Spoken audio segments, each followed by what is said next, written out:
इस वीडियो में मैं आपको CSS सैस कंप्लीट सिखाऊंगा। सैस है क्या? सिंपल हमारे पास एक CSS का फ्रेमवर्क है जिसे हम इस्तेमाल करते हैं CSS कोड को कंपाइल करने के लिए। जहाँ पे आप कोड कर रहे थे एक वेबसाइट को 1 घंटे के अंदर, आप उसको आधे घंटे के अंदर कर सकते हो। ऑलमोस्ट आपका 50% टाइम बचा लेता है। मैं इसकी ज़्यादा एक्सप्लेनेशन और थ्योरी में नहीं जाऊँगा।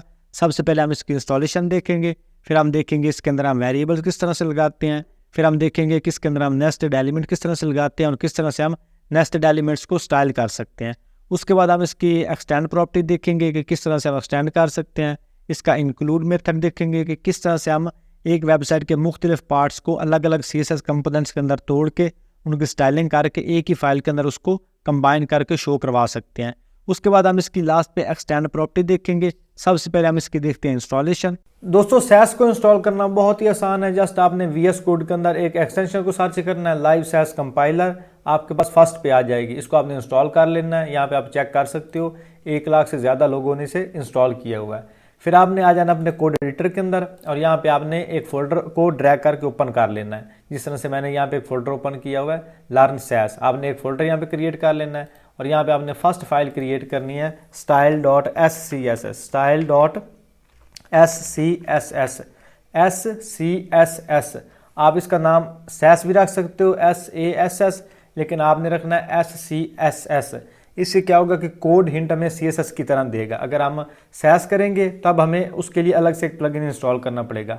तो आपने इसकी प्रोफेशनल अप्रोच रखनी है style.scss और इसको आपने इंटर कर देना। आप जैसे इसको इंटर करोगे फिर आपने इस खाली फाइल को सेव करना है। अभी आपके पास वर्क नहीं करेगी। आप यहाँ पे नीचे देखोगे तो आपके पास ये एक बटन आ जाएगा वॉच सैस का। अगर आप यहाँ पे देखो, अगर आपके पास इस तरह से ना आ रहा हो फिर आपने अगेन एक्सटेंशंस पे जाना है, लाइव सैस कंपाइलर को सर्च करोगे और जब आप इसको सर्च करोगे तो आपके पास आ जाएगा, यहाँ पे आ जाएगा वॉच सैस। इसके ऊपर आपने क्लिक करना है। जैसे आप क्लिक करोगे तो आपके पास ऑटोमेटिकली 2 फाइल्स क्रिएट हो जाएंगी, एक style.css और एक आपके पास style.css.map।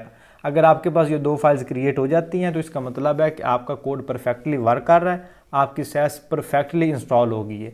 उसके बाद आपने ये जो style.scss है इसके अंदर आपने कोई भी कोड लिख देना है। मैं जस्ट यहाँ पे बॉडी को सिलेक्ट करता हूँ और यहाँ पे मैं इसका बैकग्राउंड कर देता हूँ रेड। जैसे इसको मैं रेड करके सेव करूँगा, style.css के अंदर ऑटोमेटिकली इसको कंपाइल कर देगा। ये देखें style.css के अंदर हमने कुछ भी नहीं लिखा लेकिन ऑटोमेटिकली इसके अंदर कोड आ गया। हम यहाँ पे एक index.html की फाइल भी बना लेते हैं, index.html।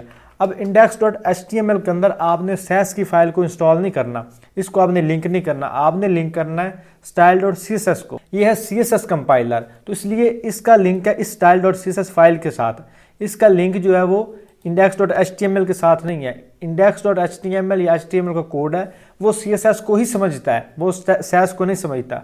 अगर आप डायरेक्टली ये कोड लिख दोगे, मतलब जिस तरह से हम आगे चलेंगे आपको मैं कोड बताऊंगा, तो वो एग्जैक्ट वर्क नहीं करेगा HTML के साथ। मतलब अगर हम यहाँ पे HTML के साथ सैस की फाइल को लिंक करेंगे वो वर्क नहीं करेगी, इसके साथ style.css नहीं वर्क करना है। तो हमने यहाँ पे style.css की फाइल को लिंक कर देना है HTML और HTML फाइल और टॉप के ऊपर हम इसको कर देंगे लिंक। जिस तरह से हम नॉर्मल CSS का कोड लगाते हैं तो ये हमारे पास फाइल लिंक होगी। अब जो भी कोड मैं इसके अंदर लिखूंगा सैस के अंदर वो ऑटोमेटिकली कंपाइल होगा style.css के अंदर और style.css हमारी ऑलरेडी लिंक है index.html के साथ। इसको अगर ओपन विद लाइव सर्वर करूंगा तो इसके ऊपर हमारे पास बॉडी के ऊपर बैकग्राउंड कलर अप्लाई हो चुका है। अगर यहाँ पे इसको मैं करूँ, अब ये जो सैस है ना इसके अंदर मैं कोई भी इसका कोड चेंज करता हूँ, मैं अगर इसका जो कलर है वो कर देता हूँ ये ग्रीन, सेव करूंगा तो उसी वक्त ये उसको कंपाइल कर देगा CSS के अंदर और CSS के साथ CSS लिंक है index.html के साथ और HTML वो वाला कोड हमें शो करवा देगा और इसके ऊपर हम हर तरह की CSS की प्रॉपर्टी लिख सकते हैं। अब हम देखेंगे CSS वेरिएबल्स। वेरिएबल का मतलब होता है डाटा को स्टोर करना। अगर एक वेबसाइट के ऊपर हमें 10 दफ़ा रेड कलर चाहिए तो हम 10 दफ़ा उसको अलग अलग से नहीं लिखेंगे, हम एक ही वेरिएबल के अंदर डिफाइन करेंगे और 10 दफ़ा वो वेरिएबल कॉल कर लेंगे।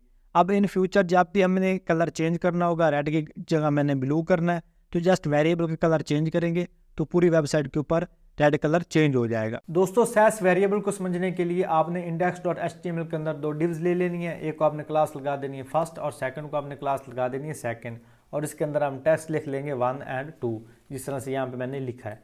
फिर आपने style.scss फाइल के अंदर आना, style.css के अंदर नहीं आना, style.scss जिसके अंदर हम सैस का कोड लिख रहे हैं, और यहाँ पे हम वेरिएबल को डिफाइन करेंगे।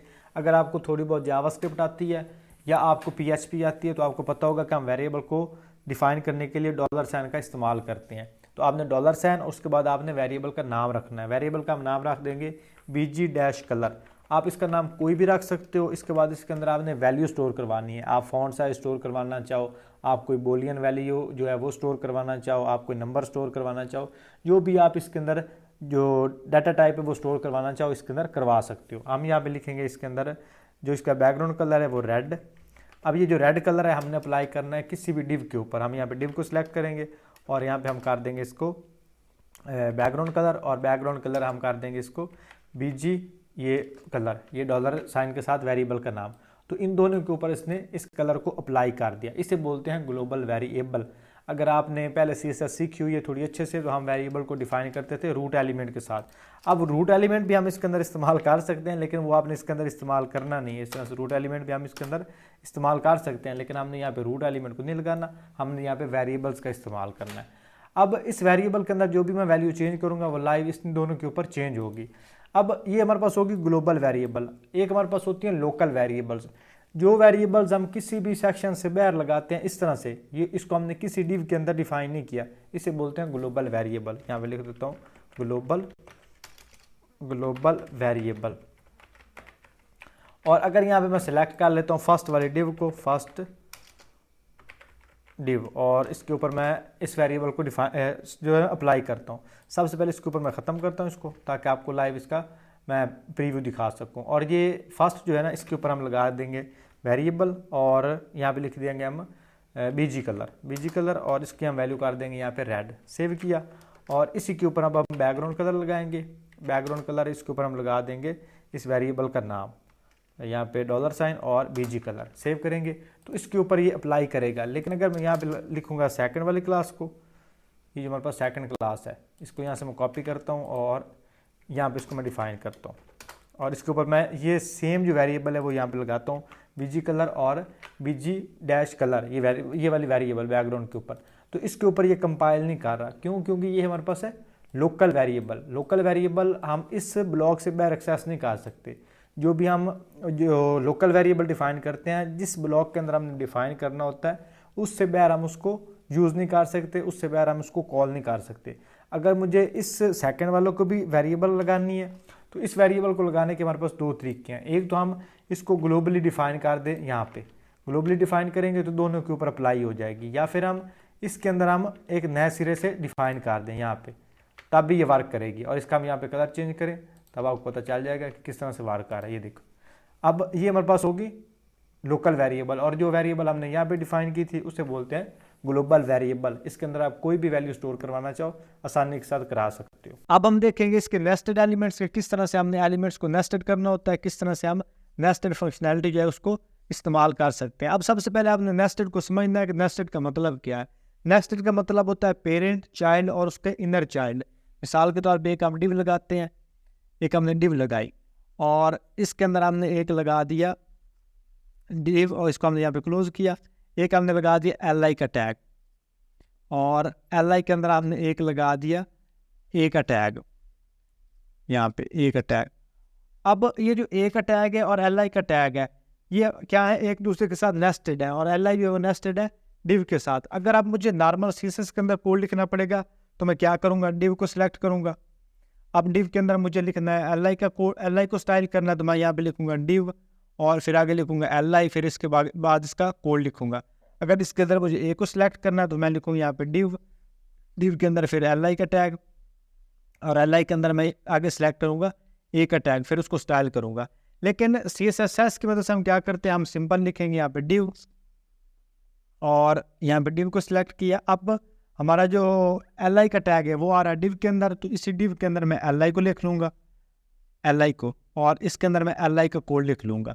अब इस li के अंदर हमारे पास है a का टैग, तो इस li का जो हमारे पास कंपोनेंट है, li का कंपोनेंट, इसी के अंदर मैं a को सिलेक्ट करके इसकी स्टाइलिंग देख लूँगा। नेस्टेड फंक्शनैलिटी को समझने के लिए हम यहाँ पे एक डिव लेंगे, उसको हमने क्लास लगा देनी है myDiv, और myDiv के अंदर हम लेंगे एक li का टैग, li के अंदर हम लेंगे a का टैग, और a के टैग के अंदर हम टेक्स्ट लिख देंगे क्रिएटिव। और सेकंड इसके अंदर हम लेंगे स्पैन का टैग, स्पैन टैग के अंदर हम लिख देते हैं बाबर यहाँ पे और यहाँ पे। इसको मैं थोड़ा सा और एक इसके अंदर नेस्टेड एलिमेंट डाल देता हूँ। अब स्पैन लिया, स्पैन के अंदर हम लेंगे बी का टैग और बी के अंदर लिख देते हैं अली। सेव किया तो ये हमारे पास आ गया नेस्टेड एलिमेंट। इस तरह से हम एलिमेंट को नेस्टेड करते हैं। नेस्टेड का मतलब होता है कि एक एलिमेंट उसके चाइल्ड एलिमेंट, ये हमारे पास डिव है, इसका चाइल्ड हमारे पास है एल आई और एल आई का चाइल्ड हमारे पास ए का चाइल्ड है स्पैन और स्पैन का चाइल्ड है बी। ये सारे एक दूसरे के साथ नेस्टेड है। जो स्पैन है वो नेक्स्टेड है ए के साथ, ए नेक्स्टेड है एल आई के साथ और एल आई नेक्स्टेड है माई डिव के साथ, और सारे ये नेक्स्टेड हैं माई डिव के अंदर क्योंकि उसके ये चाइल्ड एलिमेंट्स हैं। अब सैस के अंदर हम स्टाइल करने के लिए ये माई डिव को सिलेक्ट करेंगे, जहाँ पे हम लिखेंगे डॉट माई डिव और इसके ऊपर हम लगा देंगे बैकग्राउंड कलर येलो। सेव किया तो इसके ऊपर बैकग्राउंड कलर येलो लग गया। अब अगर इसके अंदर मुझे स्टाइल करना है एल आई को, एल आई की जो स्टाइलिंग है वो थोड़ी सी चेंज करना चाहता हूँ, तो उसको हम किस तरह से पहले लिखते थे, हम लिखते थे यहाँ पे माई डिव और माई डिव के अंदर एल आई का टैग और इसको हम करेंगे यहाँ पे बैकग्राउंड इसका ग्रीन। मिसाल दे रहा हूँ, बैकग्राउंड कर देता हूँ ग्रीन। सेव किया तो तब भी ये एग्जैक्ट वर्क करेगा, लेकिन ये कोई प्रोफेशनल तरीका नहीं है। सैस के अंदर आपने यहाँ पे लिखना माई डिव, ये इसकी पैरेंट एलिमेंट है और इसके अंदर इस ब्लॉक के अंदर आपने लिखना एल आई का टैग और इसके ऊपर आपने स्टाइलिंग अप्लाई कर देनी है। इसके अंदर आप लिखेंगे बैकग्राउंड इसका यहाँ पे कर देते हैं ग्रीन, यहाँ पे सेव करेंगे तो एग्जैक्ट हमारे पास रिजल्ट आएगा। इसके हम यहाँ पे विड्थ कर देंगे 100% ताकि आपको थोड़ी सी और अच्छे से समझ आ जाए, और इसके ऊपर हम अप्लाई कर देंगे इसकी विड्थ 30%। अब देखो ये नेस्टेड एलिमेंट्स है, एल आई के ऊपर हमारी स्टाइलिंग वर्क कर रही है और जो माई डिव है उसके ऊपर भी हमारी स्टाइलिंग परफेक्टली वर्क कर रही है, लेकिन ये एक दूसरे के साथ नेस्टेड है। अब ये एल आई को मैंने इसी के अंदर डिफाइन कर दिया, लेकिन स्टाइल और सीएसएस के अंदर जिस तरह से हम हार्ड कोड करते हैं उसी तरह से ही उसको शो करेगा, तो इसे बोलते हैं नेस्टेड एलिमेंट। अब एल आई के अंदर हमारे पास है आगे ए का टैग, उसको मैंने स्टाइल करना है तो यहाँ पे लिखूंगा एल आई के अंदर ए का टैग और उसको यहाँ पे बैकग्राउंड कलर लगा दो। मिसाल के तौर पे हम लगा देते हैं ब्लू लगा दिया। सेव करेंगे तो उसके ऊपर ये ब्लू कलर अप्लाई हो जाएगा और इसका फॉन्ट कलर मुझे चेंज करना है, यहाँ पे कलर करूँगा इसका वाइट, इसका वाइट कलर इसके ऊपर अप्लाई हो जाएगा। अब इस ए के अंदर हमारा नेस्टेड एलिमेंट है स्पैन टैग, उसको मैंने अब स्टाइल करना है तो यहाँ पे मैं एल आई इससे बाहर, इस ब्लॉक से बाहर आ जाऊँगा और यहाँ पे करूँगा एल आई और एल आई के अंदर जो हमारे पास है आगे स्पैन का टैग, इसको यहाँ पे मैं सिलेक्ट कर सकता हूँ इस तरह से, इस तरह से मैं इसको सिलेक्ट कर सकता हूँ यहाँ पे, और इसका मैं कर दूंगा यहाँ पे मिसाल के तौर पे बैकग्राउंड कर देता हूँ यहाँ पे इसका मैं रेड कर देता हूँ। सेव किया तो ये मेरे पास आ गया नेस्टेड एलिमेंट। एक नेस्टेड एलिमेंट लगाने का ये तरीका है, और दूसरा तरीका ये है कि इसको भी आप इस तरह से ना लगाओ। ये जो आपका एल आई का टैग है ना, एल आई टैग के अंदर हमारे पास ए का टैग है तो हम यहाँ पे ए के टैग को सिलेक्ट कर लेंगे और उसका यहाँ पे बैकग्राउंड कर देंगे हम ब्लू। सेव किया तो इसके ऊपर भी इसने सेम कलर अप्लाई कर दिया। अब देखो एल आई का टैग और एल आई के अंदर हमारे पास ए का टैग, इसे बोलते हैं नेस्टेड एलिमेंट। अब इस ए टैग के अंदर हमारे पास स्पैन का टैग है तो मैं यहाँ पे इसी के अंदर लिख दूंगा जो इसके अंदर स्पैन का टैग है और उसका जो हमारे पास बैकग्राउंड कलर है वो कर दो रेड। सेव करेंगे तो इसने इसके अंदर स्टाइल कर दिया। अब स्पैन के अंदर मेरे पास है बी का टैग, तो मैं इसी स्पैन के अंदर रहते हुए यहाँ पे बी को सिलेक्ट करूँगा और इसका मैं यहाँ पे जो बैकग्राउंड कलर है वो कर दूंगा यहाँ पे मैं येलो बैकग्राउंड कलर, बल्कि हमारे पास आ रहा है सजेशन भी आ रही है बैकग्राउंड कलर, और बल्कि वाइट कर देते हैं। सेव किया तो इसके ऊपर ये वाइट कलर अप्लाई कर देगा। अब देखो एक एलिमेंट और उसके अंदर जितने भी इसके नेस्टेड एलिमेंट्स हैं हमने सबको स्टाइल कर दिया। अब बी के अंदर कोई एलिमेंट है तो वो हम इसके अंदर स्टाइल कर सकते हैं, लेकिन जब हम स्टाइल को देखेंगे स्टाइल और सीएसएस को, तो जिस तरह से हम हार्ड कोड करते हैं उसी तरह से उसने एलिमेंट को स्टाइल किया, लेकिन स्टाइल और एससीएस के अंदर हमने इसको नेस्टेड एलिमेंट के थ्रू स्टाइल किया। अब हमें कोई इसके अंदर अलग से क्लासेज और आईडीज लगा के स्टाइल करने की जरूरत नहीं होती। इसके अंदर जस्ट जो पेरेंट एलिमेंट है उसको आप क्लास लगा दो या उसको आप आईडी लगा दो, बाकी उसके अंदर जितने भी एलिमेंट्स आ रहे हैं आप उसको इस तरह से नेस्टेड करके स्टाइल कर सकते हो। और स्टाइल और सीएसएस जानेगा उसको किस तरह से उसने वो शो करवाना है, किस तरह से उसको कोड को सेव करना है, बाकी आपका जो काम है वो इसके थ्रू हो जाएगा। और ये कितना प्रोफेशनल तरीका, ये देखो आप, अब आपको कोई क्लासेस लगाने की जरूरत नहीं, आप जस्ट एक डिव और उसके अंदर जितने भी एलिमेंट्स हैं सबको लगा सकते हो। अब यहाँ पे देखो इसका टाइम वेस्टिंग होता है, यहाँ पे माई डिव लिखा, फिर एल आई लिखा, फिर ए लिखा, फिर स्पैन लिखा, फिर इसके ऊपर हमने स्टाइलिंग की। और ये कितना प्रोफेशनल तरीका कि जस्ट हमने ए का टैग लिखा, अब ए के अंदर मेरे पास स्पैन का टैग है तो उसको मैंने स्टाइल कर दिया, अब स्पैन के अंदर मेरे पास बी का टैग है तो उसको मैंने इस तरह से स्टाइल कर दिया। बड़ा ही प्रोफेशनल तरीका है। अब हम देखेंगे सैस इंपोर्ट मेथड। इंपोर्ट मेथड में क्या है, सिंपल हम इंपोर्ट लिखते हैं और इसके बाद हम इसका जो कंपोनेंट है वो आगे कॉल कर लेते हैं। अब कंपोनेंट हमें कौन सा कॉल करना है, हम मिसाल के तौर पे एक बड़े प्रोजेक्ट पे काम कर रहे हैं, तो हेडर के लिए हम अलग से CSS लिखेंगे, ब्लॉग के लिए अलग से CSS लिखेंगे और फुटर के लिए अलग से CSS लिखेंगे। अब उस सब CSS को हमने एक फाइल के अंदर कंपाइल करना है, उसके लिए हम यूज़ करते हैं इंपोर्ट मेथड। इंपोर्ट मेथड को समझने के लिए आपने index.html के अंदर 3 टैग्स लेने हैं, हेडर, मेन और फुटर। अब इन 3 टैग्स की अगर हमने अलग से CSS लिखनी है, अगर हम नॉर्मल CSS का इस्तेमाल कर रहे हैं तो हमें अलग से CSS की फाइल्स क्रिएट करना पड़ेंगी, लेकिन सैस की मदद से हम जस्ट कंपोनेंट लगा के उसको इंपोर्ट करेंगे और हेडर के लिए अलग कोड होगा, मेन के लिए अलग होगा और फुटर के लिए अलग स्टाइलिंग कोड होगा। अब यहाँ पे आपने एक न्यू फाइल क्रिएट करना है, उसका नाम आपने लिखना है header.sass SCSS। अगर आप इस तरह से लिखोगे और फाइल को आप करोगे सेव तो ये 3 फाइल्स को कंपाइल कर देगा, header.css, header.css मैप। अब मुझे header.css को अलग से लिंक करने पड़ेगा index.html के अंदर, लेकिन मुझे ये चीज़ नहीं चाहिए, मुझे चाहिए इसका कंपोनेंट जिसको मैं सिर्फ सैस के अंदर इंक्लूड कर सकूँ। तो उसके लिए हम यहाँ पे फाइल जब क्रिएट करेंगे उसके स्टार्ट में लगाएंगे अंडरस्कोर और फिर हम लिखेंगे header.scss।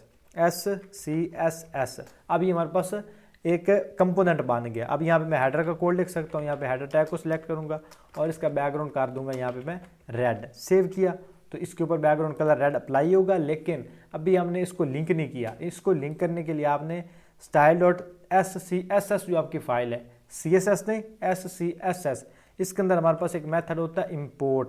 आप यहाँ पे इंपोर्ट का इस्तेमाल करोगे, इंपोर्ट करने के बाद आप यहाँ पे इसकी जो फाइल है वो लिख लोगे। अब इस फाइल को आप किस तरह से लिखोगे, ये इंपोर्ट के स्टार्ट में आपने लगाना है @ इंपोर्ट और इसके अंदर आपने लिखना है कंपोनेंट का नाम। हमारे पास है हेडर कंपोनेंट, हम यहाँ पे लिख देंगे हेडर, जस्ट हेडर और सेव करेंगे तो हेडर के ऊपर ये बैकग्राउंड कलर अप्लाई कर देगा। इसकी एक्सटेंशन नहीं लिखनी, मतलब डॉट SCSS नहीं लिखना, जस्ट आपने इसका नाम लिख देना है तो आपका ये कोड वर्क करेगा। अब मुझे फुटर के लिए भी अलग से एक कंपोनेंट चाहिए CSS का, तो मैं उसके लिए यहाँ पे एक फाइल क्रिएट करूँगा, उसको मैं अंडरस्कोर और फिर footer.scss। अब जितना भी फुटर का कोड होगा स्टाइलिंग का वो मैं इसके अंदर लिख लूँगा। इसके अंदर मैं सिलेक्ट करता हूँ फुटर का टैग और इसको मैं लगा देता हूँ पैडिंग 20 पिक्सल और साथ में लगा देता हूँ इसको बैकग्राउंड कलर येलो। सेव किया तो ये इसके ऊपर अप्लाई हो जाएगा, लेकिन इसको हम पहले लिंक करेंगे style.scss के अंदर। तो सेम मेथड हम इस्तेमाल करेंगे @import और फिर हमने जस्ट लिख देना है फाइल का नाम। फाइल का नाम हमारे पास क्या है, footer.scss, तो हम जस्ट फुटर लिखेंगे। सेव किया तो फुटर का कोड हमारे पास अप्लाई हो जाएगा। यहाँ पे आपने देना होता है इसका URL। अगर हम यहाँ पे एक न्यू फोल्डर क्रिएट करें और इसको हम नाम दे दें स्टाइल, ये होते हैं इसकी प्रोफेशनल वे। अब जितना भी आपका सैस का कोड है वो सारा आपने इसके अंदर लिख देना है, जितने भी आपके कंपोनेंट हैं सैस के यहाँ पे, और इसको भी आपने ड्रैग करके हेडर वाले को भी इसके अंदर लिख देना है। ड्रैग किया और ये हमारे पास मूव हो गए दोनों कंपोनेंट। अब इन दोनों को हमने लिंक करना है style.scss के अंदर, तो हम यहाँ पे फोल्डर का नाम लिखेंगे स्टाइल और स्टाइल के अंदर हमारे पास header.sass और फिर हमारे पास आ गया फिर अगेन स्टाइल वाला फोल्डर और स्टाइल के अंदर हमारे पास footer.scss। अब सेम तरह से हमारे पास कोड वर्क करेगा। अगर इसके अंदर मैं कोड की स्टाइलिंग चेंज करूंगा, अब येलो के बजाय मुझे ब्लू कलर चाहिए तो ये उसके ऊपर एग्जैक्ट वर्क करेगा। अब main.scs, तो main.scs के अंदर स्टाइल के फोल्डर के अंदर यहाँ पे एक फाइल क्रिएट करूंगा अंडरस्कोर और main.scss। अब इसके अंदर मैं मेन टैग को सिलेक्ट कर लेता हूँ। मेन को मैं बैकग्राउंड कर देता हूँ यहाँ पे ब्लैक और फिर फाउंड कलर, तो फाउंड कलर इसका मैं कर देता हूँ यहाँ पे वाइट। सेव किया और अब इसको हमने लिंक कर देना है style.scss के अंदर। तो यहाँ पे मैं लिखूँगा इंपोर्ट और इंपोर्ट के अंदर मैं आगे लिख दूंगा इसका नाम। तो नाम हमारे पास क्या है, स्टाइल वाला फोल्डर, और स्टाइल वाले फोल्डर के अंदर हमारे पास है main.scs। तो मैं जस्ट इसके अंदर लिख दूंगा मेन। सेव किया और यहाँ पे हम ये डबल कोलन भी लगाएंगे, यहाँ पे सेव किया तो इसके ऊपर ये वर्क करेगा। अच्छा, इसके ऊपर इसने वर्क नहीं किया, लेट मी चेक, तो इसको मैं दोबारा यहाँ पे लिंक करता हूँ। मे बी कोई लिंक करते हुआ, अच्छा ये हमने स्टार में स्पेस डाल दी थी, इस वजह से ये काम नहीं कर रहा। सेव किया तो ये इसके ऊपर स्टाइलिंग अप्लाई होगी। अब मेन को हम यहाँ पे पैडिंग लगा सकते हैं ताकि हमें थोड़ा सा और अच्छा लग जाए। तो यहाँ मैं 40 पिक्सल सेव किया तो ये इसके ऊपर ला के, अब जो भी हम इसके ऊपर स्टाइलिंग लिख रहे हैं main.scss के अंदर, footer.scss के अंदर या style.scss के अंदर, आपकी ये सारी कोडिंग कंपाइल हो रही है style.css के अंदर, जिस तरह से हम नॉर्मल CSS लिखते हैं। जस्ट इसका क्या है कि हम अलग अलग से कंपोनेंट के कोड पड़े हमारे पास, हमें उसके अंदर एडिट करना, उसको अपडेट करना आसान है। बाकी आपकी style.css के अंदर ही मेन कोड आ रहा है। सैस मिक्स एंड प्रॉपर्टी, दोस्तों सैस मिक्स एंड प्रॉपर्टी तब इस्तेमाल होती है जब भी कोई पीस ऑफ कोड हमें बार बार चाहिए। मिसाल के तौर पे बटन्स हैं, जिस तरह से मैंने 3 टैग्स लिए हैं बटन्स के, तो अब बटन के ऊपर ऑलमोस्ट स्टाइलिंग सेम होती है, जस्ट उसका बैकग्राउंड कलर है वो चेंज होता है। तो अब हर जो बटन है उसके लिए मुझे अलग अलग से कोड लिखना पड़े, उससे बचने के लिए हम मिक्स एंड प्रॉपर्टी का इस्तेमाल कर सकते हैं। इसको लगाते किस तरह से है, जस्ट आपने आना अपने style.scss फाइल के अंदर और यहाँ पे आपने लिखना है @ और फिर आपने लिखना है मिक्सन, और मिक्सन के बाद आपने इसका नाम रखना है, कोई भी आप इसको नाम रख सकते हो, मैं इसका नाम रख देता हूँ बटन्स। और फिर उसके बाद आपने इसके अंदर कोडिंग लिखनी है। अब हर बटन के ऊपर मुझे जो पैडिंग है वो चाहिए होती है 10 पिक्सल टॉप बॉटम से, लेफ्ट राइट से 20 पिक्सल, जैसे मैं मिसाल दे रहा हूँ।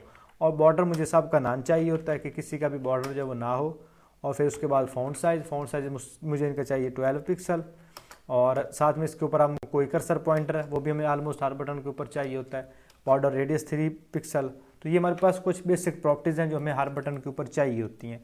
अब ये मेरे पास बटन्स हैं रेड, ब्लू और ग्रीन। अब इनको मैं सेलेक्ट करता हूँ यहाँ पे। अगर मैं यहाँ पे जस्ट सेलेक्ट कर लूँगा बटन्स, और बटन्स के ऊपर मैं यहाँ पे इसको इंक्लूड कर लूँगा, इसके लिए हम यूज़ करते हैं इंक्लूड, और यहाँ पे हम लिख लेंगे ये बटन्स, सेव करेंगे तो सब के ऊपर ये स्टाइलिंग अप्लाई हो जाएगी। लेकिन मुझे चाहिए रेड के ऊपर, तो यहाँ पे मैं रेड को सिलेक्ट करूँगा, रेड के ऊपर ये अप्लाई होगी। अब रेड का मुझे बैकग्राउंड चेंज करना है, तो इसका मैं बैकग्राउंड यहाँ पे कर दूंगा रेड, सेव किया तो इसके ऊपर रेड अप्लाई हो गया। अब जो ग्रीन है मुझे उसको करना है, तो यहाँ पे मैं ग्रीन को सिलेक्ट करूँगा, और ग्रीन के ऊपर मैंने ग्रीन कलर को सिलेक्ट कर दिया। अब जो बीच वाला वो मेरे पास है ब्लू, अब ब्लू को करना है तो यहाँ पे लिखूँगा डॉट ब्लू, और यहाँ पे तो उसके लिए हम यहाँ पे सेम इंक्लूड मेथड, और उसके बाद यहाँ पे बटन्स, सेव किया। अब इसके ऊपर ये भी स्टाइलिंग अप्लाई होगी, और इसके बैकग्राउंड का हम कर देंगे ब्लू, सेव किया तो इसके ऊपर ये स्टाइलिंग अप्लाई होगी। अब सेम मतलब स्टाइलिंग है बटन्स की, जस्ट उसके अंदर हमारे पास जो बैकग्राउंड कलर है वो चेंज है, और बाकी जो स्टाइलिंग है इसका कर्सर जो है वो पॉइंटर आ रहा है, फॉन्ट साइज 12 पिक्सल। अब सेम तरह के मुझे बटन चाहिए ना, तो मैं एक ही दफ़ा जो स्टाइलिंग उनकी कॉमन है वो ये मिक्सर के अंदर लिख लूँगा, और उसको मैं इंक्लूड कर लूँगा, और इसका जो फॉन्ट कलर है वो भी हम कर देते हैं यहाँ पे वाइट। अब थोड़े से अच्छे हमारे पास आएंगे।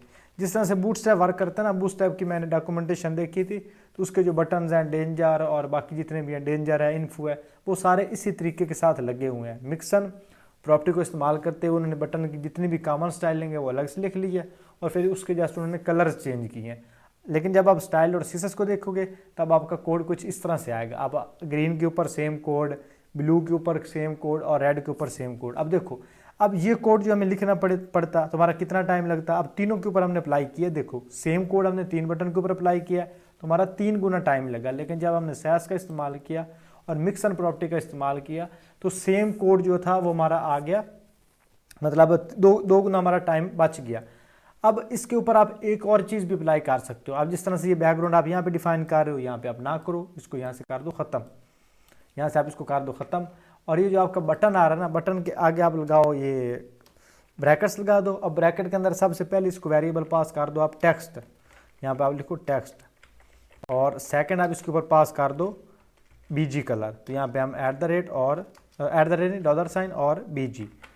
अब जितने भी इसके फाउंडर हैं मतलब कलर, इसके ऊपर आप यहाँ पे लगा दो $, और साथ आप लगा दो टेक्स्ट, और बैकग्राउंड के ऊपर आप लगा दो इसका कलर, इसको आप लगा दो ये ऊपर जो हमने वेरिएबल दिए @BG, तो BG हमने लगा दिया। अब जब भी मैं बटन को इस्तेमाल करूँगा तो यहाँ पे मैं लगाऊंगा करली ब्रैकेट्स। अब सबसे पहले हमारे पास कौन सा है, टेक्स्ट। अब यहाँ पे मैं टेक्स्ट की वैल्यू दे दूंगा, टेक्स्ट मेरे पास आ जाए इसका यहाँ पे वाइट, और सेकंड वैल्यू हमारे पास है इसका बैकग्राउंड कलर, तो यहाँ पे कर दूंगा रेड। सेव किया तो इसके ऊपर ये रेड कलर को अप्लाई कर देगा। और सेम तरह से इसको मैं यहाँ पे कॉपी करता हूँ, बाकी सब के ऊपर भी अप्लाई करता हूँ। इसको यहाँ से कॉपी किया और हम लगा देंगे इसको ये ग्रीन के ऊपर भी, और साथ में लगा देंगे ब्लू के ऊपर भी, और ये इन सब के ऊपर ये कलर अप्लाई हो गया। अब मुझे इनके कलर चेंज करने हैं। मिसाल के तौर पर ये ग्रीन वाला तो मुझे यहाँ पे ग्रीन कलर चाहिए, तो जैसे इसका मैं यहाँ पे ग्रीन चेंज कर दूंगा, और यहाँ पे मुझे ब्लू कलर चाहिए तो ये इसका मैं ब्लू कर दूंगा चेंज। सेव किया। अब इस तरह से हमारे पास स्टाइलिंग आ गई इसकी, और इसका जो फॉन्ट कलर है ये मेरे पास आ रहा है कलर और @टेक्स्ट, तो इसको यहाँ पे मैं कर देता हूँ इस जगह पे। और ये जिसका इर्द गिर्द हमने लगाया ना ये वाले हमने लगाए इसके ब्रैकेट्स, इसको हम कर देते ख़त्म एक दफ़ा। इसको चेक करते हैं यहाँ पे, सॉरी कॉलन, अब ये इसके ऊपर अप्लाई हो रहा है, तो आपने इसको कॉलन ख़त्म कर देना है। विदाउट कॉलन आपने इसके ऊपर प्रॉपर्टी लिखनी है, ये वाली। सेव करेंगे। अब एग्जैक्ट हमारे पास सेम कोड आ रहा है जिस तरह से पहले आ रहा था, और स्टाइल और सीएसएस के अंदर भी सेम कोड ही है। इसके अंदर हम कोई भी और कोड नहीं कर रहा है। जिस तरह से हमने वहाँ पे स्टाइलिंग इसकी अप्लाई किया है, सेम तरह की स्टाइलिंग हमारे पास यहाँ पे आ रही है। तो इस तरह से आप CSS मिक्स एंड प्रॉपर्टी का इस्तेमाल कर सकते हो। सैस एक्सटेंड प्रॉपर्टी को समझने के लिए आपने अगेन 3 बटन्स लेने हैं, रेड, ब्लू और ग्रीन। ये भी आपका मिक्स एंड प्रॉपर्टी की तरह ही ऑलमोस्ट काम करता है, लेकिन इसमें हम क्लास एलिमेंट का इस्तेमाल करते हैं, ये आईडी लगा सकते हैं। अब यहाँ पे हम लेंगे क्लास, जिसको हम दे देते हैं यहाँ पे बेसिक इन्फो या बेसिक स्टाइल, और इसके अंदर जितनी भी बेसिक स्टाइल लेंगे बटन्स की वो सारी लिख लेते हैं। जिसके अंदर पैडिंग इसकी हम कर देते हैं 10 पिक्सल टॉप बॉटम से, लेफ्ट राइट से 20 पिक्सल, और फिर इसका बॉर्डर, तो बॉर्डर इसका हम कर देंगे यहाँ पे 1 पिक्सल। ये मैं जस्ट आपको समझाने के लिए कर रहा हूँ, कोई प्रॉपर स्टाइलिंग नहीं है। और साथ में इसको हम कर देंगे इसकी आउटलाइन, वो हम कर देंगे इसकी नन।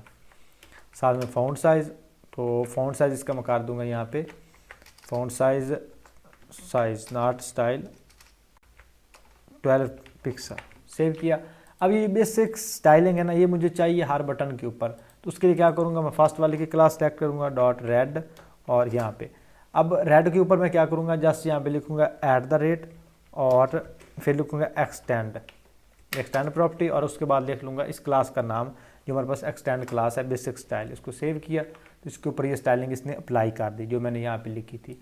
और इसका भी यहाँ पे बैकग्राउंड में कलर चेंज कर सकता हूँ, बैकग्राउंड, और इसको मैं कर दूँगा यहाँ पे रेड।